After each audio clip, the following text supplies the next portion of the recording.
Russia, 1812. On the plains of Borodino, Napoleon's invading army launches one of the bloodiest battles in history. A Russian aristocrat, Pierre Bezukhov, suddenly finds himself fighting for his life. Beside himself with terror, Pierre jumped up and ran back to the battery. A thin, sallow-faced, perspiring man in a blue uniform rushed on him, sword in hand, shouting something. Instinctively, Pierre seized the man, a French officer, when just above their heads, terrible and low, a cannonball whistled. And it seemed to Pierre that the French officer's head had been torn off, so swiftly had he ducked it. But Pierre is not real. He's a leading character in the sweeping epic novel by Leo Tolstoy, War and Peace. Many, many writers will list War and Peace as a work that has influenced them or is their favorite work of literature. Why is that? Because I think it's the standard. It's the standard to which they aspire. Tolstoy, by writing War and Peace, transformed what the novel could be. War and Peace forever enlarged the limits of fiction. And its author, Leo Tolstoy, was just as vast and ambitious and brilliant as his book.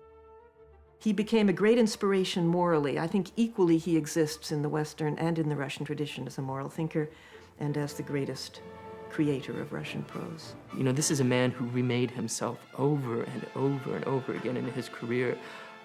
He never rested on his laurels. He never took anything for granted. He was really a seeker after truth.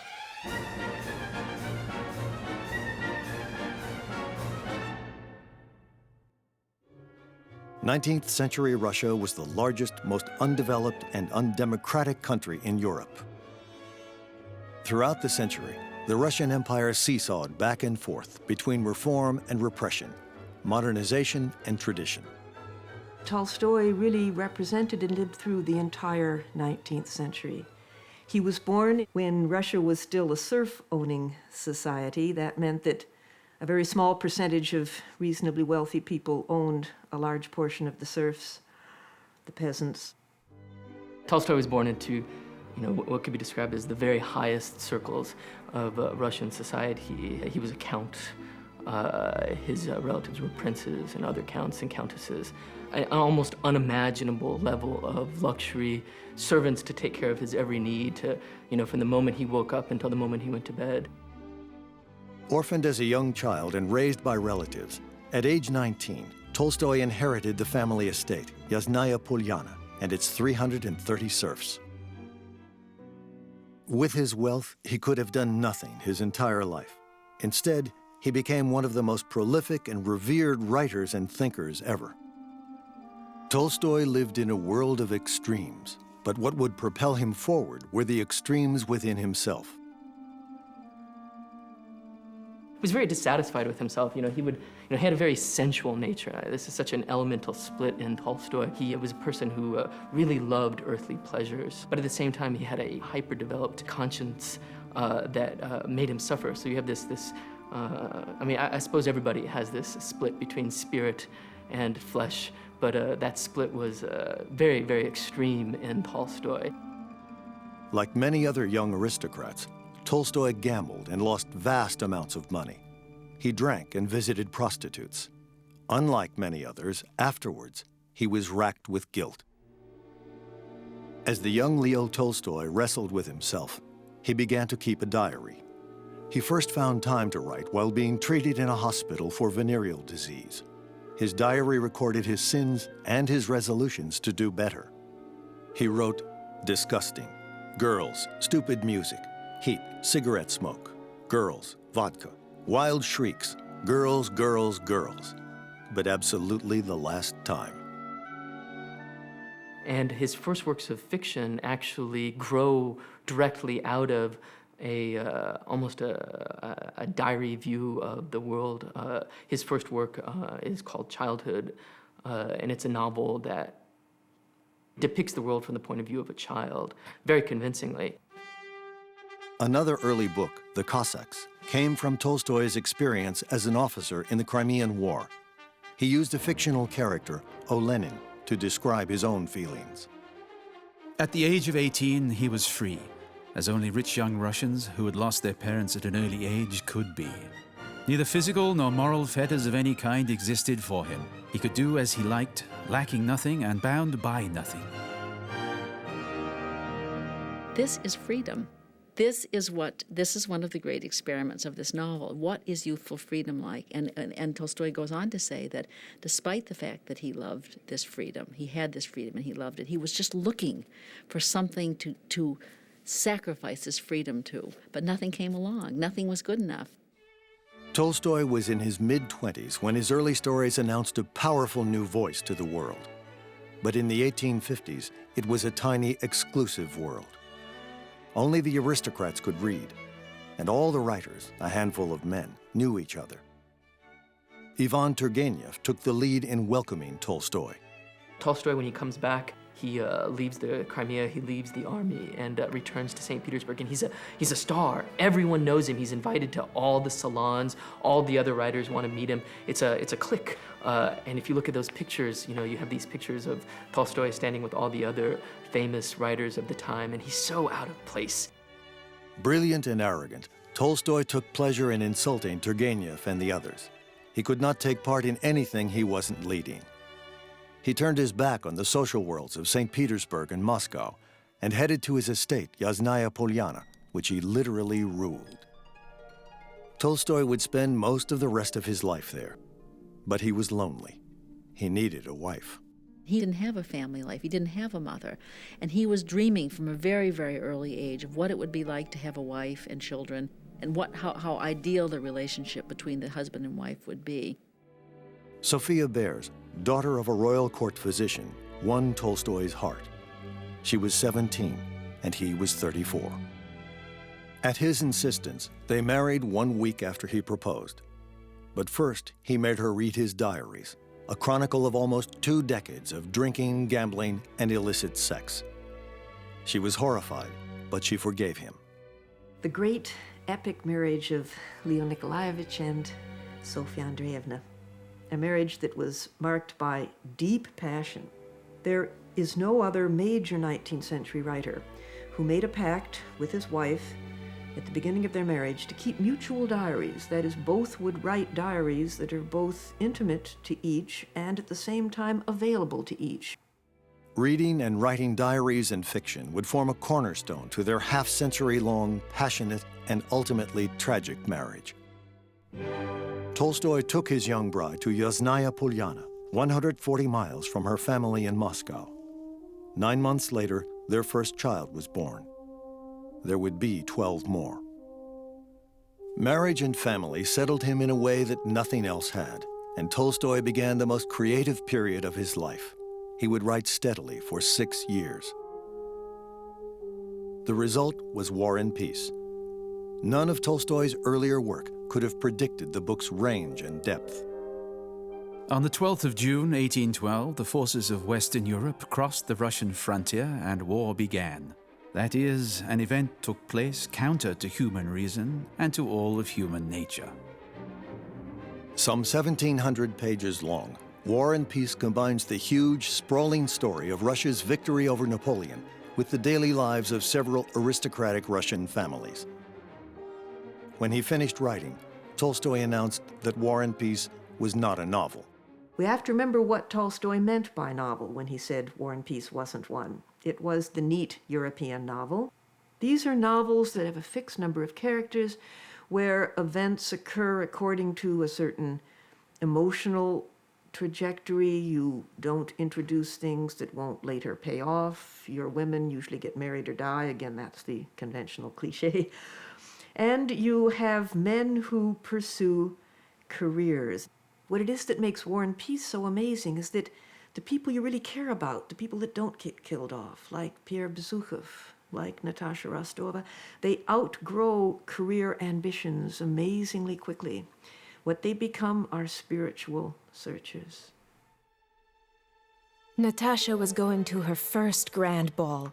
She had been in a fever of excitement and activity all day. She entered the hall, took off her fur cloak, and mounted the stairs. Only then did she remember how she must behave at a ball, and tried to assume the majestic air she considered indispensable for a girl on such an occasion. But fortunately for her, she felt her eyes growing misty. She saw nothing clearly. Her pulse beat 100 to the minute, and the blood throbbed at her heart. She moved on, almost fainting from excitement and trying with all her might to conceal it. And this was the very attitude that became her best. Tolstoy spends almost no time describing the physical appearance of his characters. Instead, he just mentions a few facts that are just exactly the perfect facts to embody this person in your brain. The trick, as it were, the way Tolstoy's realism, vivid realism works, is that we find ourselves agreeing with Tolstoy about those intimate feelings, and we think to ourselves, or feel to ourselves, how does he know that? Tolstoy is known as a great master of psychological description. He is able to subdivide human emotional reaction to an event, to an idea, in such a way that the actual pace of the words on the page reproduces the pace of the development of the emotion in the human psyche. In other words, as you are reading, the very act of reading reproduces the sequence of events emotionally that you are experiencing or that the character is experiencing. It was Tolstoy's own life and those unfolding around him at Yasnaya Polyana that inspired him. Throughout his writing career, he would use, reuse, and transform autobiographical events, incidents, and relationships into art. The character most like Tolstoy in War and Peace is Pierre Bezukhov, a wealthy count who sows his wild oats as a young man, then searches for meaning as he grows older. Pierre no longer suffered moments of despair, hypochondria, and disgust with life. But the malady that had formerly found expression in such acute attacks was driven inwards and never left him for a moment. What for? Why? What is going on in the world?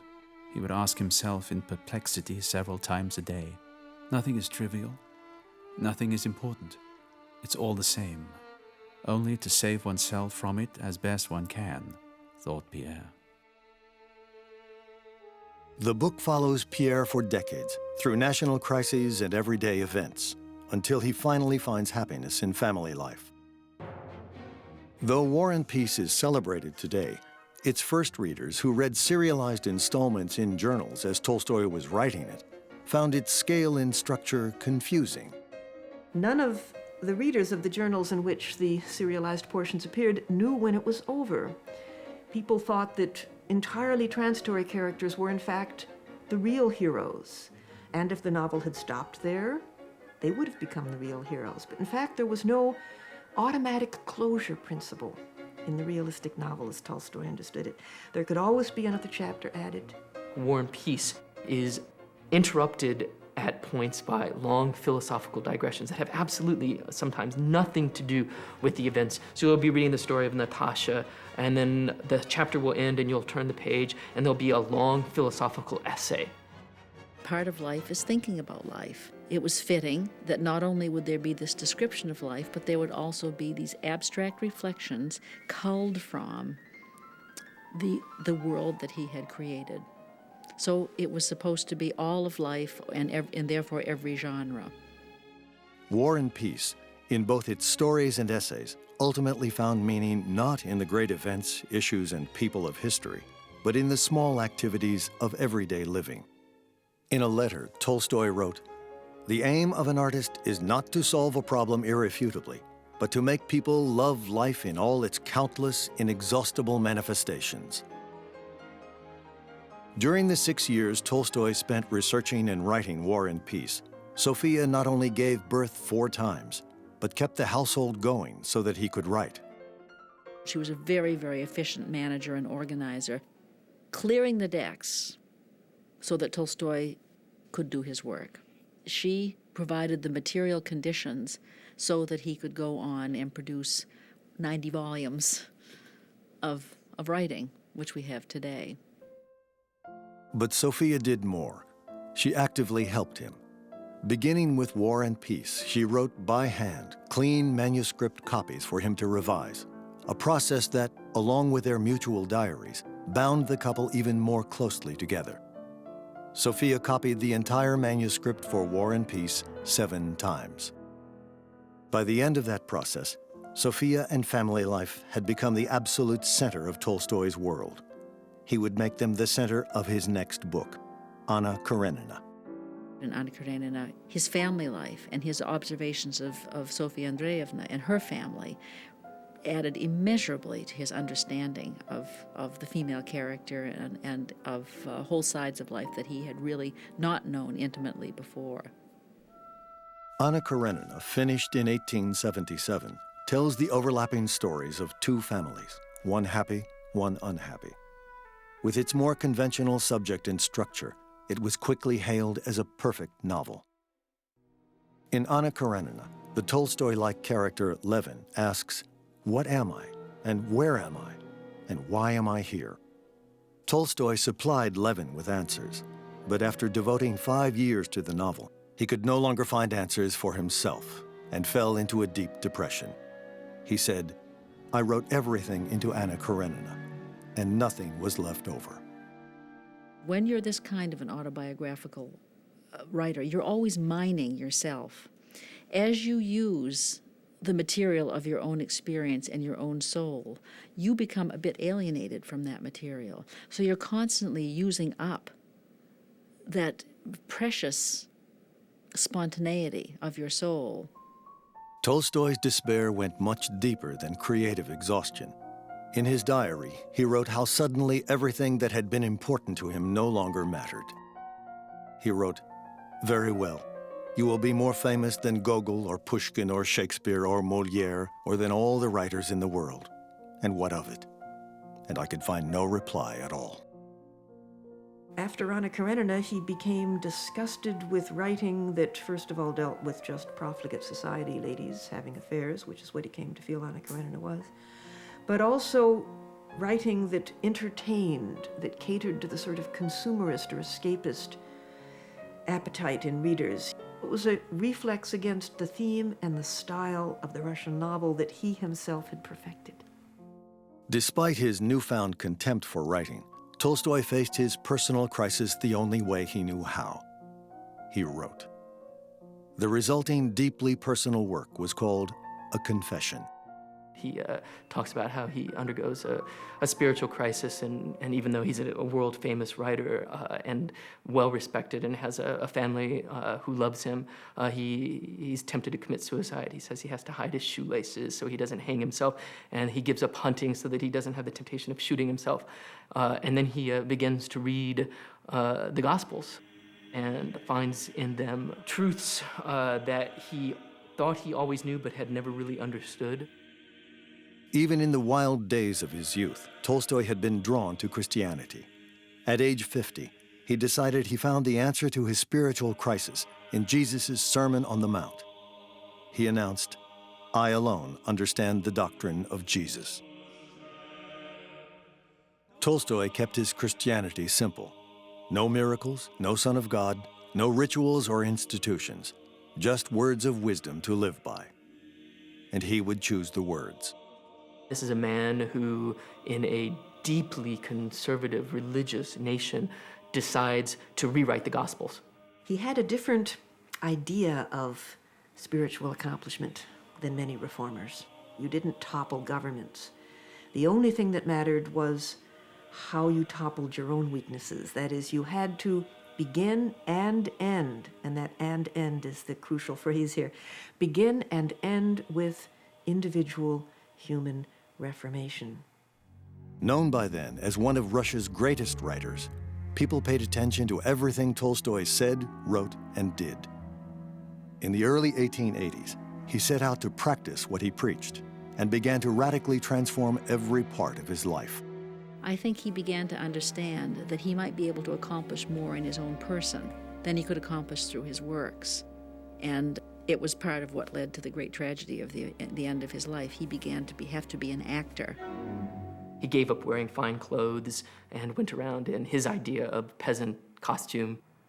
He plowed fields, he carried his own water, he chopped firewood, and a lot of people criticized him for this sort of grandstanding, this playing at being a peasant, I think Tolstoy's motivation was very sincere. I think that he really did feel that there was a tight connection between the sanctity of one's soul and the simplicity of one's life. In articles, letters, and booklets, he condemned tobacco, alcohol, and eating meat, and one by one gave those habits up himself. He publicly opposed all war, the military draft, and capital punishment. Critical of institutions of any kind, he called for an end to private property, including his own. As an anarchist, and he was an anarchist in the true philosophical sense of the word, he said, I don't have to obey any law I don't want to obey because I didn't participate in the making of that law. Tolstoy was extremely radical in this. Tolstoy insisted that his family join him in a vow of poverty or be left behind. The changes in him terrified Sophia. It was 20 years ago, when I was young and happy, that I started writing the story of my love for Lyovochka in this diary. Today he shouted at the top of his voice that his dearest wish was to leave his family. I shall carry the memory of that heartfelt, heart-rending cry of his to my grave. Tolstoy wanted his Sophie to go along with him, and she couldn't. Having become the wife he wanted her to be in the 1860s, she couldn't just throw it all away and become the wife he wanted her to be in the 1880s. He wanted them to live like peasants. She felt that she had the children to worry about. If Sophia refused to follow Tolstoy's teachings, others eagerly volunteered. Disciples arrived and wouldn't leave. One, an aristocrat named Vladimir Chertkov, would become his closest friend and set up a publishing house to spread the word of Tolstoy. Chertkov saw Sophia as an obstacle. He actively encouraged Tolstoy's estrangement from her. By the late 1800s, thanks partly to Chertkov, Tolstoy had become more famous as a prophet than as a novelist. People around the world read his booklets and articles. A young Indian lawyer named Mohandas K. Gandhi exchanged letters with him. Inspired by Tolstoy's pacifist message, Gandhi developed a strategy of nonviolent resistance that eventually freed India from Great Britain. But most Tolstoyans did little more than read and repeat the master's teachings, which was not what Tolstoy had in mind. It was a cult in many ways, a cult towards which Tolstoy had, at best, ambivalent feelings. At one point, he turned to someone he was with and he said, "Do you see those people?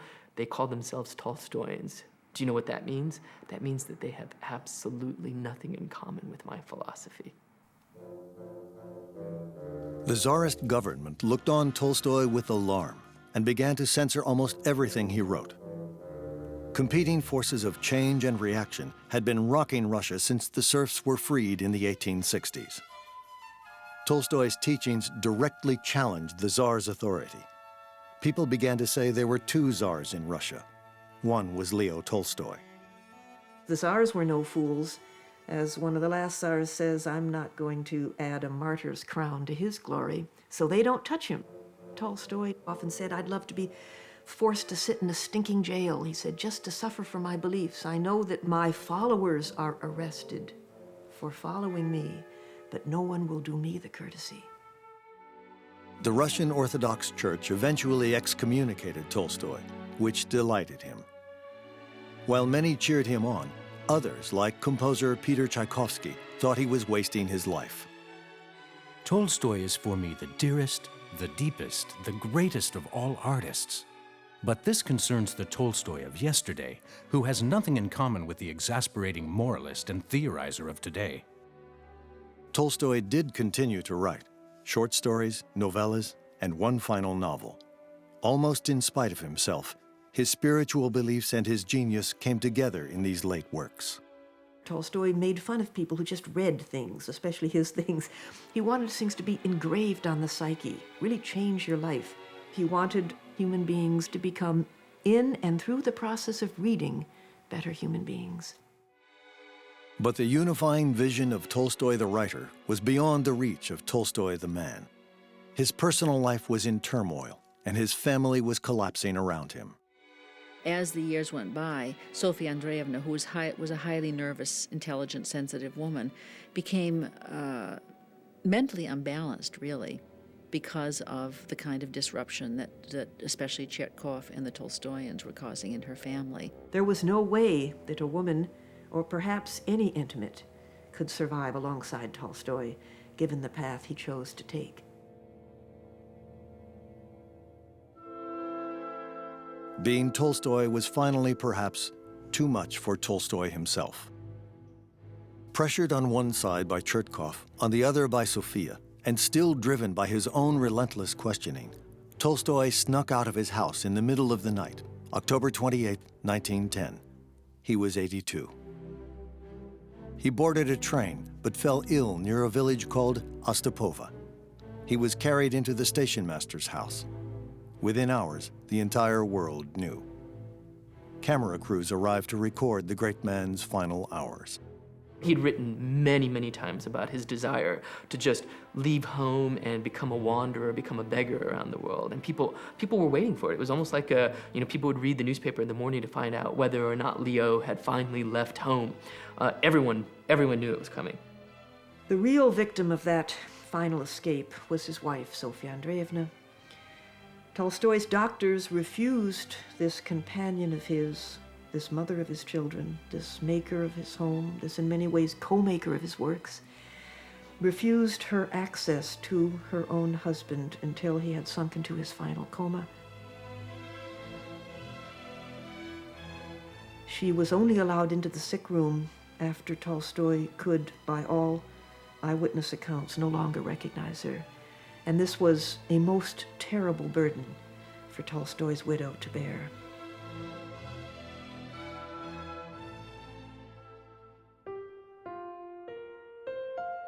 Thousands attended Tolstoy's funeral. His former serfs carried a banner that read, "Dear Lev Nikolaevich, the memory of your goodness will not die among us. The orphaned peasants of Yasnaya Polyana." Tolstoy has a kind of commitment to truth, but truth is complicated. Truth is contradictory, and rather than resolve things in one way or another, which would have diminished the reality of his own nature, he chose to act in a contradictory way. His great gift to us is to remind us of how complicated and mysterious life is. His last words are to seek, always to seek. Such a Tolstoy thing to say, because he always was seeking some other truth, some higher truth, some new truth. The truth that eluded Tolstoy made its way into his writings. Master and Man, a short story written late in life, is about finding out what matters most at the last minute. A wealthy merchant, Vasily Andreevich Brechunov, and his servant Nikita get lost on a sled in a bitter winter storm. With no hope of rescue soon, the merchant, obsessed all his life with nothing but his possessions, realizes that Nikita is freezing to death and lies on top of him to keep him warm. While lying there, the merchant has a revelation. Vasily Andreevich then hears voices. He grows warm, he drowses, and then suddenly he wakes up. He tried to get up, but couldn't. He tried to move his arm, but couldn't. To move his leg, and also couldn't. To turn his head, and couldn't. He was surprised, but not at all disturbed by this. He understood that this was death, and was not at all disturbed by that either. He remembered that Nikita was lying under him, and that he had got warm and was alive, and it seemed to him that he was Nikita, and Nikita was he, and that his life was not in him, but in Nikita.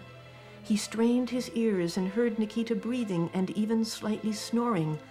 "Nikita is alive, so I too am alive," he said to himself triumphantly. And he remembered his money, his shop, his house, and everything he'd troubled himself with. Well, that was because he did not know what the real thing was, he thought.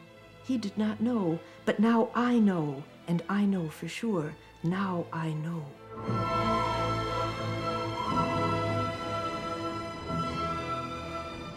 After that, Vasily Andreevich Brechunov neither saw, heard, nor felt anything more in this world. All around him, the snow still eddied. The same whirlwinds of snow circled about, covering the dead Vasily Andreevich's fur coat, the shivering Mukhorty the horse, the sleigh now scarcely to be seen, and Nikita lying at the bottom of it, kept warm beneath his dead master. Well, that's Leo Tolstoy at the end of his life.